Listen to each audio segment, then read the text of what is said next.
Hi again, and welcome to Doing Life with Itzy on a Bitsy Budget. Today I'm going to be cooking in the kitchen. Let's go see what we're having for dinner.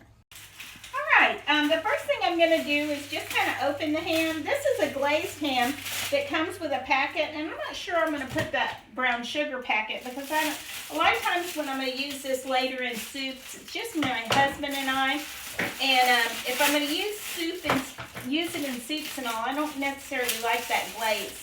So I might do some on the side and then put it in. But I'll show you how I do it. First of all, I just open up my ham. I'm going to do that in the sink because it could leak. And then I'll just set it straight in that crock pot. You don't need to put anything in the crock pot with the ham because ham has natural waters in it. And so it doesn't dry it out and it makes a nice broth. This is a sliced ham. I don't know where I got it, but I had it in the freezer and I took it out. So you can see it's kind of drippy. I'll let that drip for a minute. And then I'll just sit it, the open side down is how I like. I like this on the top. So that's how I'll just set it right in here. Now let me wash my hands and I'll show you. I'll add about 2 hours in.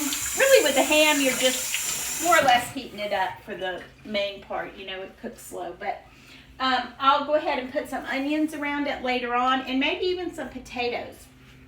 But I'll just give it a few little salt and pepper. And remember your ham is already salty because pork naturally has some salt in it for preserves and things like that.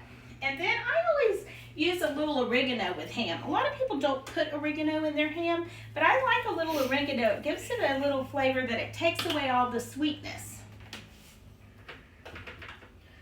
All right, and that's all I'm going to put in here to start with. I'll put it on high, let it simmer for about an hour, and then I'll add the onions to it. Again, I like the onion kind of flavor in here with the ham. Just cook it all day. This is a great thing to cook if you're working. Put it on before you go to work. And in that case, I'd put it on low. But it makes it very simple where you don't have to deal with the oven. And again, it's a one-pot meal when you're finished. Oh, one other thing I wanted to add was make sure you try when you're cooking your ham in the crock pot to add some little red potatoes and the onions. You'll be surprised, it really comes out good. The potatoes absorb that broth and it really tastes really good. And then you don't have to cook anything separate. I hope you try this crock pot ham. And please like, subscribe, and share. And we'll talk to you next time.